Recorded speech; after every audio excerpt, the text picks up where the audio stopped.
We are back with another episode, or I guess the first episode of the E30 build. If you guys saw the last video, I revealed the new project car. Today, we're going to actually try to get into it and kind of get a standpoint of where to start and what I have to do to accomplish. So, I know I said in the last video, I got to get the trunk open. The lock's not there. I want to go through and kind of vacuum up, clean up the interior a little bit to see how the condition of the carpet is, because as of right now it looks like it's been painted. It feels like it's been painted, but I'm not too entirely sure. See what's going on up here with the dash, take the steering wheel out, and then eventually move on to the engine bay, which is going to take the most extensive work because I gotta take everything out. Because the goal for this engine bay is to remove everything, shave the engine bay itself, get rid of some of these unnecessary bolts and other bracketing that I don't need, and patch some of these holes up. Like I said, the goal is to have this as smooth and as clean as possible. So I want to get all this stuff taken care of before we roll into dealing with any of the subframe stuff and anything under the car. Let's get into ripping this thing apart and see what we got.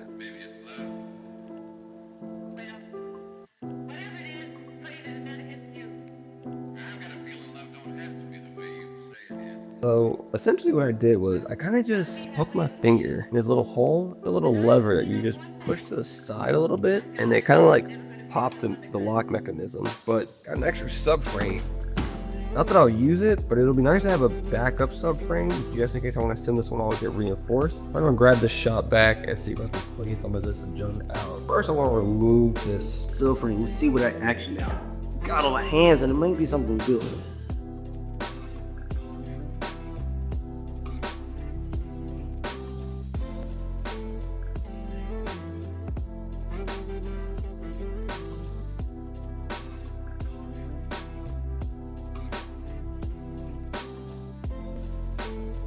Alright, so we just finished cleaning up the trunk and the carpet, and it actually cleaned up pretty well. As far as the trunk goes, probably all I'm going to do with it for now. I do plan on getting the spare tire wheel well delete. It'll really pull together some of the car if I can get rid of that. Kind of useless. I don't have a spare tire to throw in there, so might as well get rid of it. And they make a really good delete kit for that makes it look very clean. This thing cleaned up, I mean, tremendous. I was kind of scared that it was chalked permanently, but it actually got as good as it can get. So then now I'm just gonna move over to the interior of the vehicle. I'm gonna try to work on cleaning up the carpet a bit, just like I did the back, packing up all the dirt and all the debris and junk that's been just sitting in here. And then I'm gonna focus on working on removing the carpet, removing the dash, and removing the steering wheel. Kind of clear this area out so I can see what I'm really working with behind the dash. And as far as the body harness, what's in good condition. Hopefully I ripped this dash off and everything's intact and there's no burnt wires or chewed through wires. My biggest fear is that this thing was sitting so long that maybe a rodent got in there and kind of had his way with it. But I'm gonna jump inside the car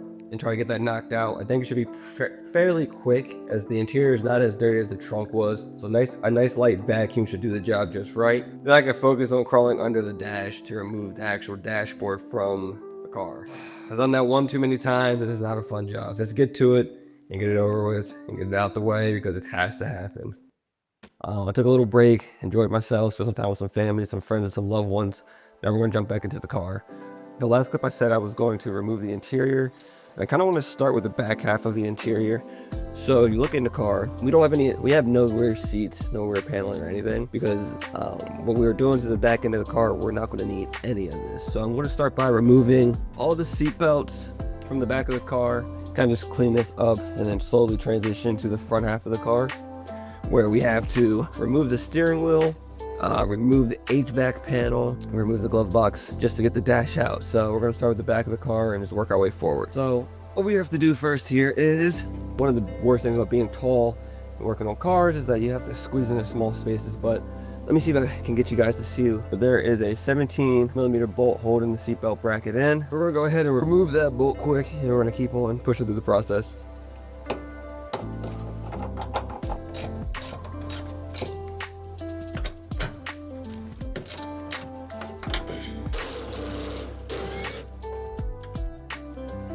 Alright, so what you're going to need to remove the steering wheel from the car, you're going to have to remove the airbag first. On the back of the airbag, there'll be two holes. You'll be able to feel them. Those two holes, there's a T30 Torx bit. So you take your T30 and you pretty much just jam it in that hole.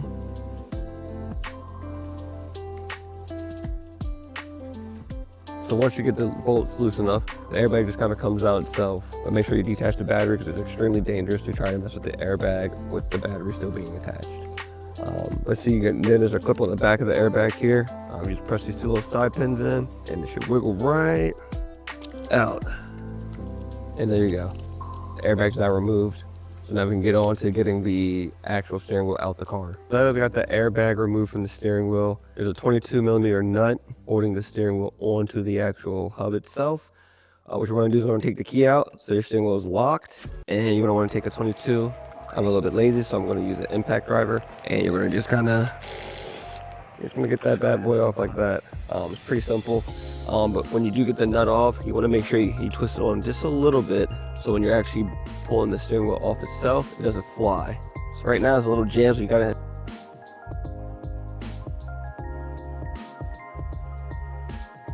So now it should wanna just come right off. And there we go, just like so. So then make sure you unplug. This is gonna be the cable that goes to the horn. You're gonna wanna unplug that also. Boom. And now we got the entire steering wheel off. So now we just have to remove the HVAC stuff. So for this, we're going to pop out all these little panels. Make sure you keep these so you don't forget when you plug things in.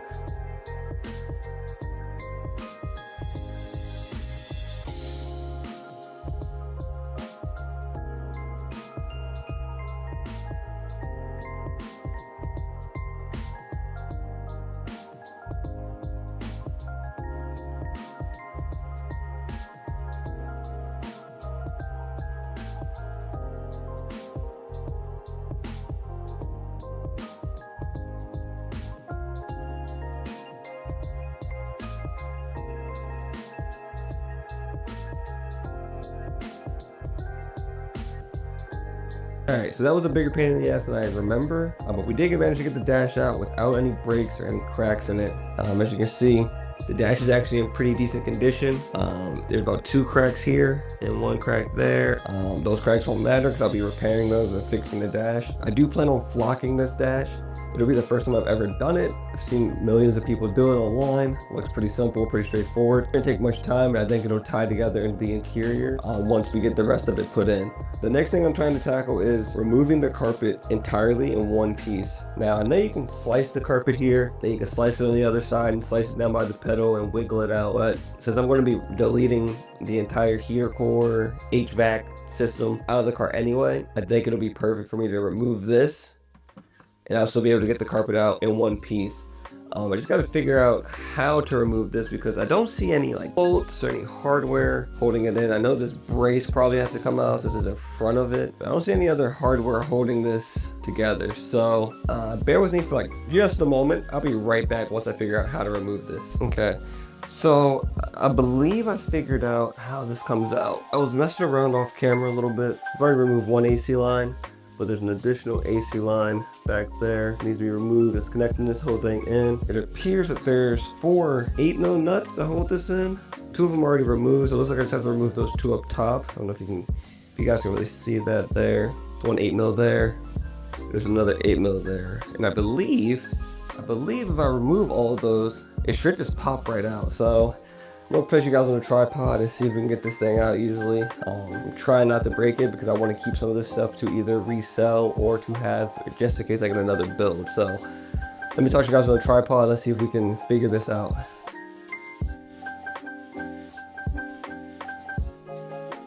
So after doing a little bit of deductive reasoning, I need a 10mm deep hole socket. Every socket but a 10mm for some reason, of course. So we're gonna take a quick run of those. So, we're ready.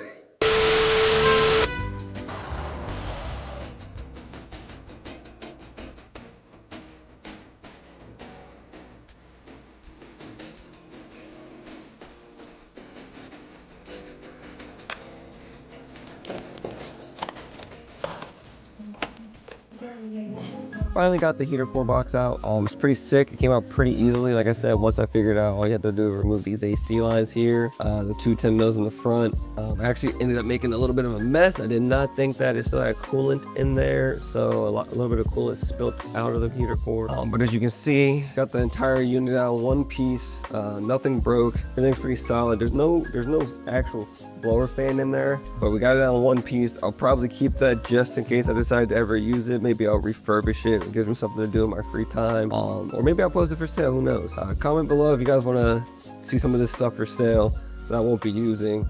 I'll also include all this interior pieces that I probably won't be using, but I'll be hanging on to. So what's going on, guys? It's been a few days since I actually touched Project E30. As you guys remember in the last clip, I ripped out the entire dash and I ripped out the heater core box. I still have to rip out the carpets next. I think I had deal with the spaghetti. I'm actually going to be removing the entire body harness from the car. So once we get the carpet out, I'll be able to go through from the trunk and rip it out from the back, heading forward, and then out the engine bay. So let's go ahead and start doing that process, because that's going to take God knows how long. I'll put you guys on a tripod and we'll get to ripping out the rest of the interior. So I'm going to start by kind of moving the wiring harness over to the other side of the cabin, because to remove the carpet you have to remove the gas pedal. So basically, to get the gas pedal out, you kind of gotta press it on the carpet in the front here to reveal a little bracket that's welded to the floor. And then there's 3 tabs, which are always a pain in the ass to get to. You gotta pry those tabs. And there we go, we got the gas pedal out. So you can see these 3 little pries you have to pull at. One here, one there. They go inward, and there's one in the back you just press out.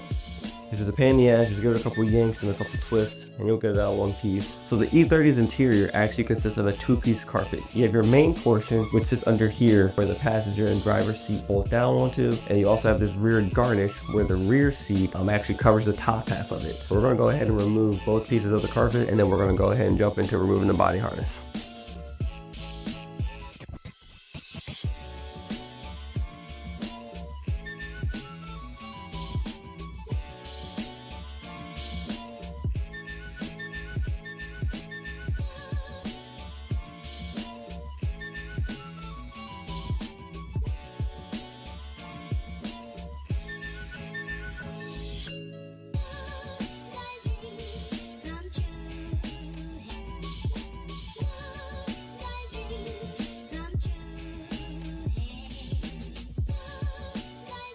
We got the carpet out of the car, as you can see. I feel like the past E30s I've had, we're missing a lot of connections and a lot of bolts, because moving the dash and removing the carpet were a lot harder than I remember. So we got the carpet entirely out in one piece.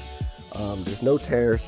I want to see if I can still salvage this carpet, because I really don't want to buy a new one because they're super expensive and people who are selling them charge a lot of money for them. But I would like to see if I can refurbish this one. It was spray painted, so we'll probably have to power wash this thing, shampoo, condition it, get it nice and cleaned up, and see if we can actually dye the carpet like I did in the black E30 outside. Or I'll probably just bite the bullet and buy a brand new carpet off of like CA Tuned or one of those, repurposing, remanufacturing websites. So then we're gonna probably go through and vacuum out the inside of the E30. As you can see, it's absolutely filthy. With that being said, I'm gonna throw you guys on the tripod. I'm gonna vacuum this out, and I'll see you guys in the next clip.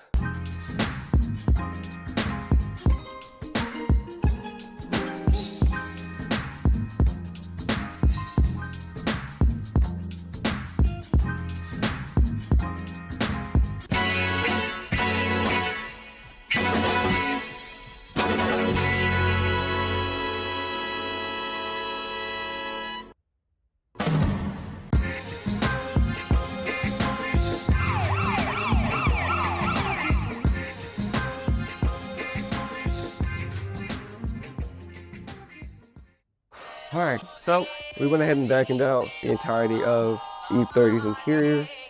Got it cleaned up for the best of our abilities. Turned out a lot better than I thought and I was expecting. There's absolutely no rust. This is a bunch of surface rust from sitting. There's one key little hole over there that I'm kind of curious about. But other than that, the interior of this entire car is pretty nice for what it is.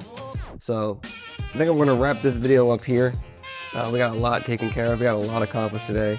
We got the entirety of the interior ripped out and settled on the ground. So I'm pretty stoked about that. Next video, I'm going to probably focus on tackling the wiring harness, and then taking out everything out of the engine bay. We won't be needing the engine harness or anything in the engine bay, none of these components. That way, when we go to actually rip out the suspension and everything else and ship this thing off the paint, the majority of it will be finished and we won't have to worry about much. Stuck around this long, I want to say thank you. Please don't forget to like, comment, and subscribe. But stay tuned for more content. Project E30 is going to get a little bit more wilder from here. This is just the beginning, so I'll catch you guys in the next video. Peace out and have a good one.